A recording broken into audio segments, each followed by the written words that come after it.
What is up, everybody? This is Brian with the Mustard and Mayo, and today I'm finally going to give you kind of a big update on what's been going on with the fleet kind of behind the scenes.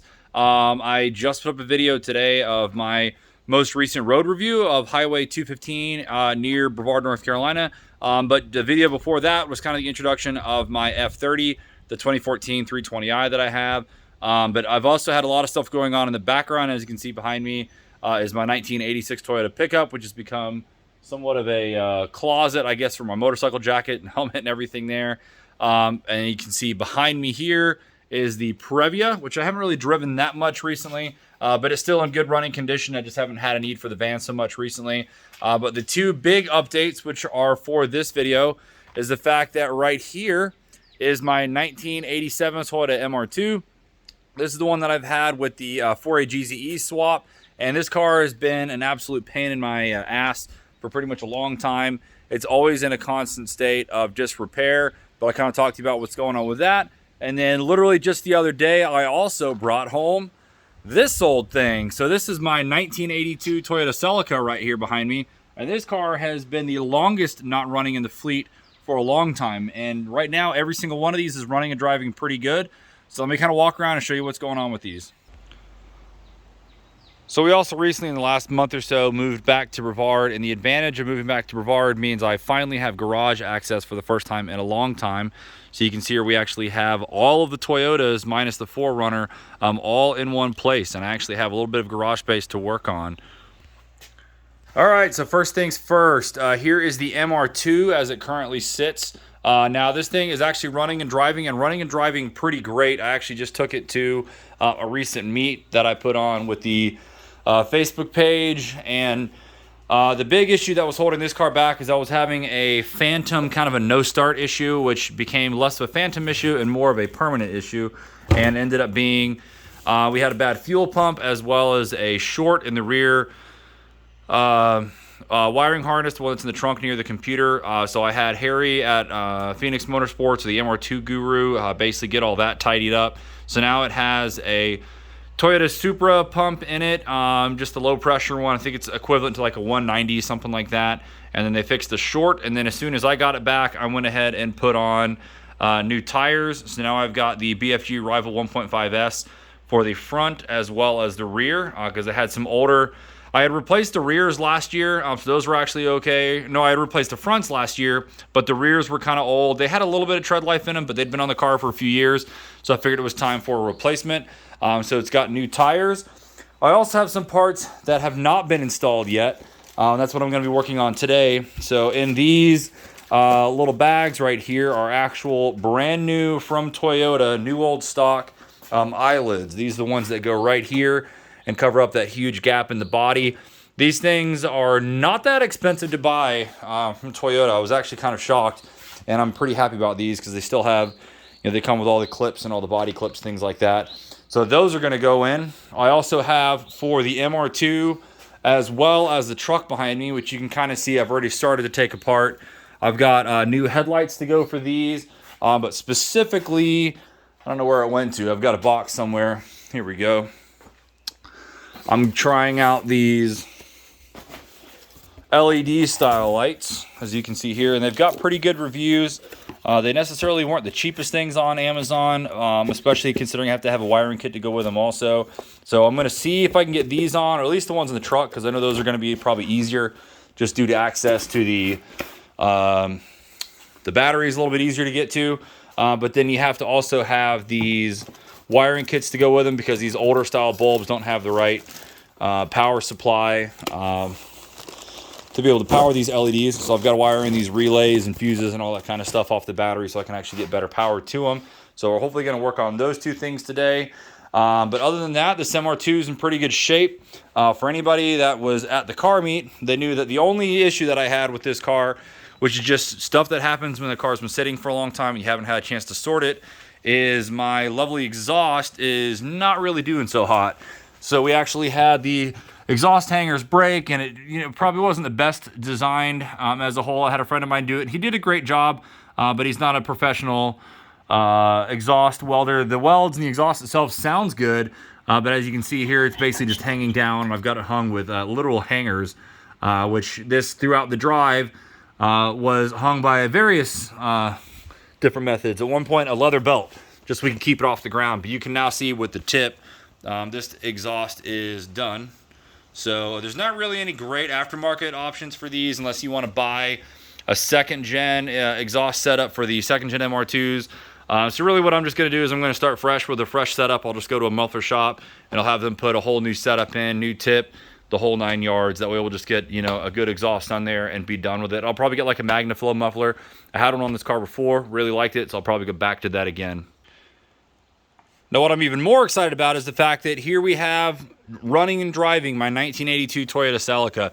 This has been probably one of my favorite cars I've had for a long time.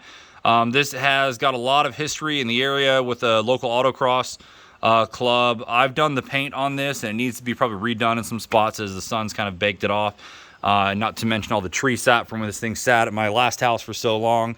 But this has been in a constant state of I would call it maybe disrepair, just because forever ago I had a bad head gasket.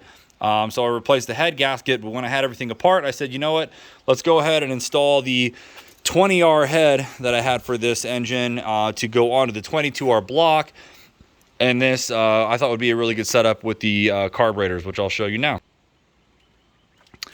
And here it is. So I make no claims to fame to be a fantastic mechanic, and I'm really not that great with carburetors. I know enough to basically mess one up, but I don't know quite enough to be able to actually fix one the correct way. So I had everything apart, and I had problems where I was getting a lot of misfires and things like that, and I thought it was a problem with maybe the carb tuning, or maybe, I don't know, something with the fact that I had the 20R and the 22R head going together. Now, despite the valve cover, this is a 20R head. They use pretty much the same valve coverage, just different shapes, different stickers. But other than that, the setup is the same. Now, this head was ported, so I thought maybe that was an issue as well. So I actually had the car hauled off to Hogan's Repair in Waynesville, more closer to the Maggie Valley side of things, though, really. And it's a father and son duo. John and those guys, man, they know carburetors almost more than anybody else that I could probably think of in the area. So I knew if I was going to have somebody work on something old like this, and also be able to set up the carbs and everything correctly, they were going to be the right ones to do it. And they did a fantastic job.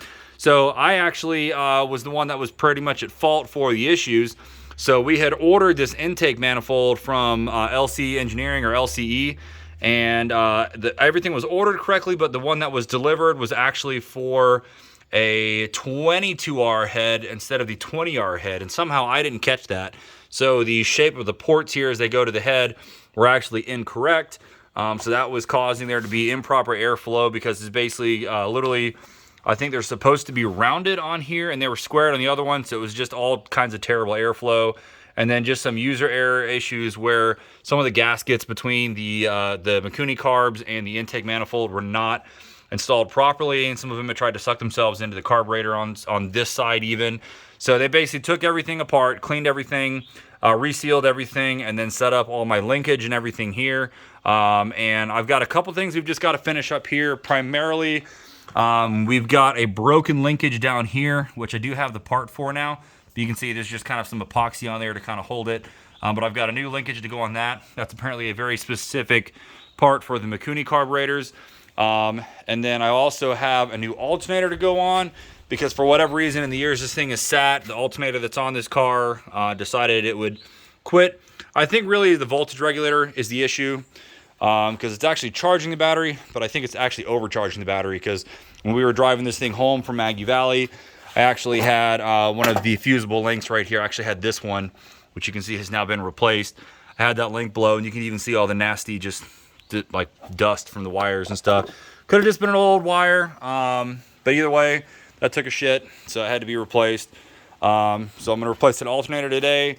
And then, of course, because this car has been sitting for so long and it's been in so many different pieces, the whole entire car is just an absolute mess in here. I'm talking trash everywhere. I'm talking parts that still need to be installed. I had some plastic bags in the car with parts in it, and as everything was sitting, those plastic bags deteriorated.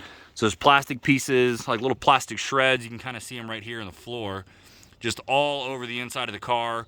So what I've got to do today is basically just get all this crap cleaned out of here, all these extra parts that I don't need, stuff I've got to hopefully sell or send back, all this crap that's sitting in the back here, all these spare parts from when the work was getting done, get all of that unloaded, get everything cleaned up, and then I'm going to probably go ahead and try to start the general cleanup process on this car.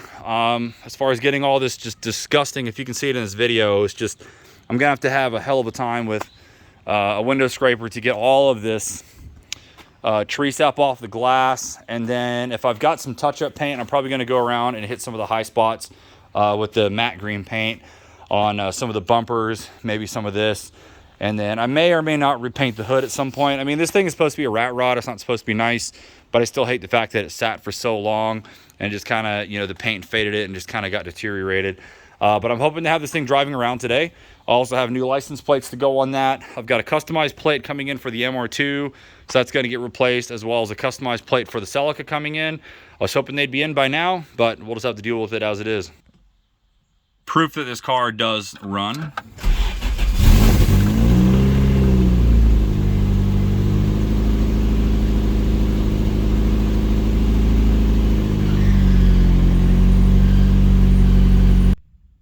And proof that the Celica runs.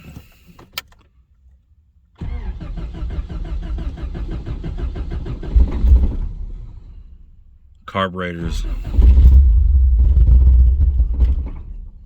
Carburetors.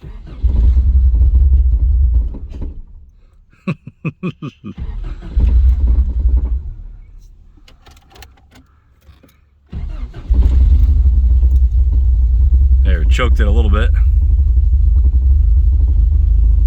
Have not cranked this up today whatsoever until now.